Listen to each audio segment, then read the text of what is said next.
Hello， 大家好，欢迎收看最新一期节目，我是小渊。我们今天要讲的是我国台湾省清华大学309事件。简单来说，就是两个女生和渣男海王的惨案。故事内容非常狗血，制作不易，希望大家看完后能够长按点赞键支持一下。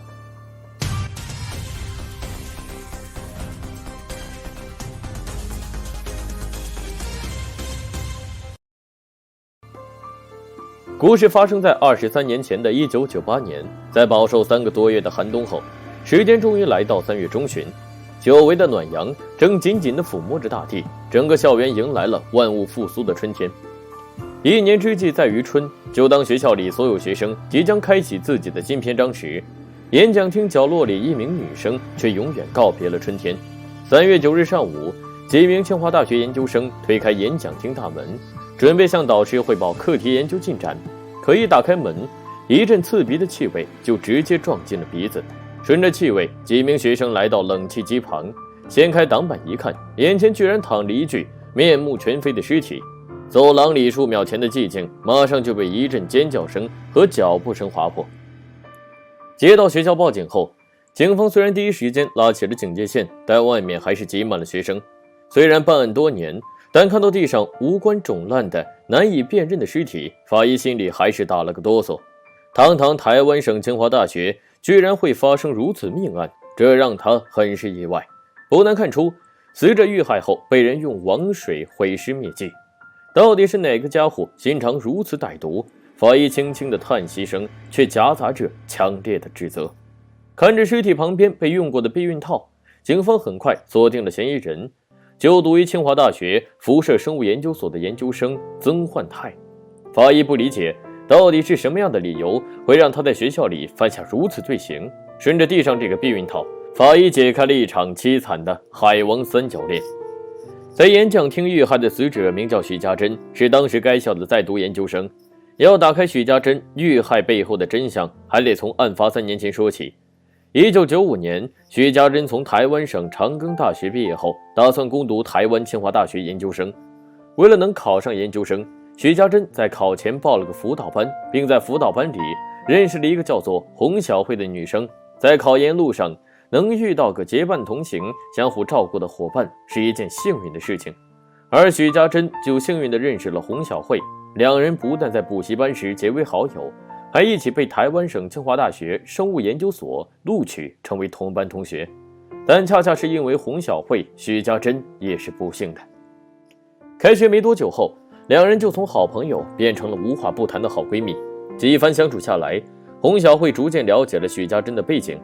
许家珍出生在台北大安区一个富裕家庭，父亲是电力公司高管，社会地位非常高，而母亲则是出身名门的大家闺秀。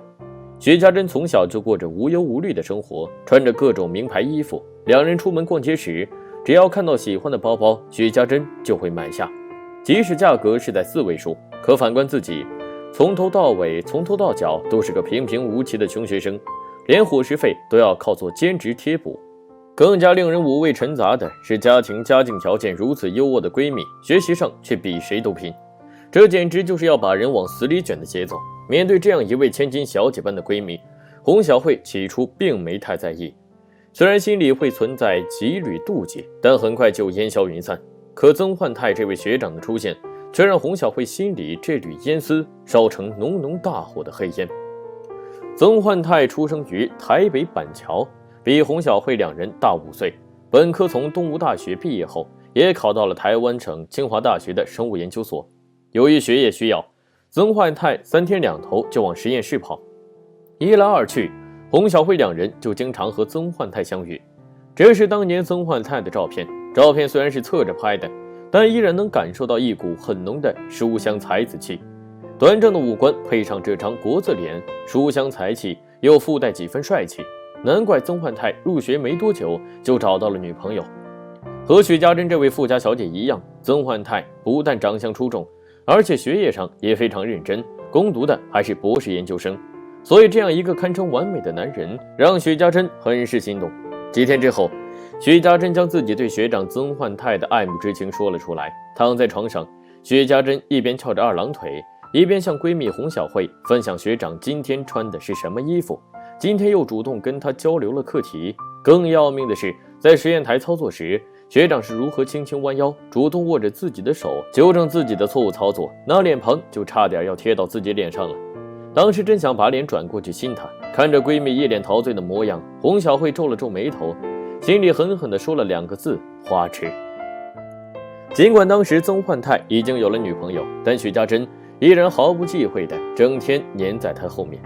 包括当着他女朋友的面约他逛街，送他昂贵的礼物等等，甚至还私下跟曾焕泰女朋友摊牌，说他们2个不适合之类的话语。面对许家珍死缠烂打般的追求，曾焕泰表示自己一直都是把她当作妹妹，如果学业上有不懂的地方可以尽管找他帮忙，但是感情方面他真的爱莫能助。话虽是这么说，但对于许家珍的礼物，曾焕泰是照单全收。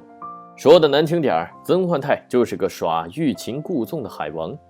既给了许家珍继续追求自己的机会，又向周围人立起了自己的牌坊，还顺带收割一波礼物，以至于曾焕泰不堪其扰的原女友主动提出了分手。看到自己闺蜜被学长如此耍弄，洪小慧再也看不下去了。她表示这男人就没有一个好东西，吃着碗里的看着锅里的，不行，老娘得找他理论理论去。听到为自己打抱不平的好友，许家珍心中的煎熬多少有所缓解，可她根本不知道日防夜防，闺蜜难防。其实洪小慧早就认识了曾焕泰，而且也很喜欢他，毕竟谁能抵挡这样一位颜值和才华兼具的男人呢？可出身卑微手头拮据的洪小慧根本没能力主动追求他。洪小慧唯一能做的就是每天早早赶到与学长相同的实验室，然后默默地做着自己的实验，希望以这种方式延长与心上人的相处时间。可一看到好友许家珍对自己心上人如此不要脸的追求，自己就满肚子火。明明已经有了别人都不敢奢求的家境，却还要这般夺人所爱。躺在床上，洪小慧一边想着白天的学长，一边看着对床的闺蜜，似乎在悄悄谋划着什么。后来洪小慧趁着闺蜜和导师出差的机会，在实验室里偷偷向曾焕泰表白，不料被对方直接拒绝。备受打击的洪小慧觉得，学长之所以拒绝自己，肯定是觉得自己又穷又土。为博得学长的爱意，洪小慧一有时间就去夜店酒吧等场所兼职，一边赚取零花钱买化妆品打扮自己，一边学习着如何撩拨男人。尽管如此，洪小慧还是难以掩盖从头到尾的稚嫩。一位陪酒女告诉洪小慧，男人都是下半身的动物，世上也没有不吃肉的狼。表面装作一副正人君子，实际上脑子想的全是和你滚床单的场景。只要你做得到位，男人自然会拜倒在你的石榴裙下。出生平凡的洪小慧从小就知道机会是自己争取的，男朋友也是。她不但把做兼职赚来的钱买礼物送给曾焕泰，还经常用身体有意无意引诱他。几个回合下来，曾焕泰彻底沦陷，两人甚至还在实验室上下摇摆，前后夹击。洪小慧的要求也很简单，只要求能成为他的地下女友。到后来，洪小慧似乎很喜欢这种感觉，一边和闺蜜友好相处，一边拼命给闺蜜戴绿帽，享受偷情的刺激感。而曾焕泰就更狠，脚踏2只船，白天和许家珍卿卿我我，晚上和洪小慧炮火连天。这种日子就这样维持了很长一段时间。后来在和曾焕泰一起用餐时，细心的许家珍偶然发现男友用的纸巾和闺蜜用的纸巾相同，她脑海中飞速掠过一丝疑惑，但也并没太在意。到了实验室，许家珍趁男友下楼搬东西时，仔细闻了闻男友的外套，发现男友衣服上的香水味和闺蜜一样，在大衣上还有一条女人头发，明显比自己的头发要长。更要命的是，这条头发还是在大衣内侧。许家珍这时才想起之前在闺蜜抽屉中无意看到的避孕药，她隐隐感觉到头上似乎有片青青大草原。后来一次 KTV 庆祝生日时，许家珍故意装作醉酒入睡，想以此偷听男友和闺蜜谈话内容，却不料闺蜜裙子一掀，舌头一卷，大腿一跨，直接坐在男友身体上，开启了此起彼伏的扬声器模式。期间闺蜜还一直询问学长是不是很刺激，那一刻许家珍恨不得直接醒来，直接扇闺蜜几巴掌，但还是强忍了下来。既然要耍手段，那老娘就奉陪到底。3月6日上午，许家珍告诉洪小慧，自己发现一款上新的化妆品，而且买2件还打折。可洪小慧发现，就算她打骨折，自己也买不起。于是许家珍就直接把自己信用卡塞到闺蜜手上，称难得有买1送1的活动，刚好2人1人1份。看着眼前这位千金小姐说买就买的任性，洪小慧是既高兴又妒忌。你说都是从女人肚子里出来的，我怎么就没碰上像你那样的爹呢？到了晚上9点，许家珍约了闺蜜和男友逛街，一路上许家珍紧紧挽着男友的手，闺蜜洪小慧看在眼里气在心里，这电灯泡当得着实煎熬，不行，等下回去得把她男友抢过来打几炮，唯有炮火才能平息怒火。走着走着，三人来到一家首饰门店，许家珍假装挑选了几样心仪的首饰，拿出信用卡结账时却一直显示异常。当着男友的面，许家珍若无其事地说了一句：“不可能呀，早上我还把卡借给小慧买化妆品的呀，怎么会突然刷不了了呢？”听到这话，洪小慧愣了一下，才缓过神来。好你个许家珍，居然故意设局，让老娘在学长面前出丑。回到宿舍后，洪小慧越想越气，最终实在忍不住了，便告诉闺蜜自己也喜欢曾焕泰，希望彼此公平竞争，不要耍这些肮脏的小手段。听了这话后，许家珍顿时火冒三丈：“你也配跟我说肮脏？我把你当闺蜜，你居然在背后出轨我男友，你还有脸说我肮脏？”就这样，两人越吵越凶，最后直接厮打在一块儿。期间，洪小慧扇了闺蜜一巴掌，双手还掐住闺蜜颈部撞向地面，导致闺蜜头部大量流血昏迷。按理来说，这一幕应该能让洪小慧冷静下来，但没想到洪小慧完全没有停下的意思，还去实验室取了一瓶氯仿，对准闺蜜后脑勺淋下，然后将其藏在冷气机旁边，并用纱布抹去了演讲台的血迹。次日晚上9点左右，洪小慧回到现场，却发现闺蜜因为吸入氯仿与光反应的有毒气体窒息死亡。为了避免罪行暴露，洪小慧又利用在实验室配成的王水溶解徐家珍的身体，甚至还故意在她现场留下自己和曾焕泰用过的避孕套，企图伪造奸杀的假象。果然，这女人要是狠起来，那就没男人什么事儿了。但千算万算的洪小慧还是机关算尽，她不但没有除去自己鞋子上的血迹，甚至还继续使用闺蜜的信用卡购物。事情曝光后，立马被传得沸沸扬扬。徐家珍的父亲更是向媒体痛斥，他到底是有多恨我女儿，抓着我女儿的头浸泡在王水里，这人的人性怎么会这样？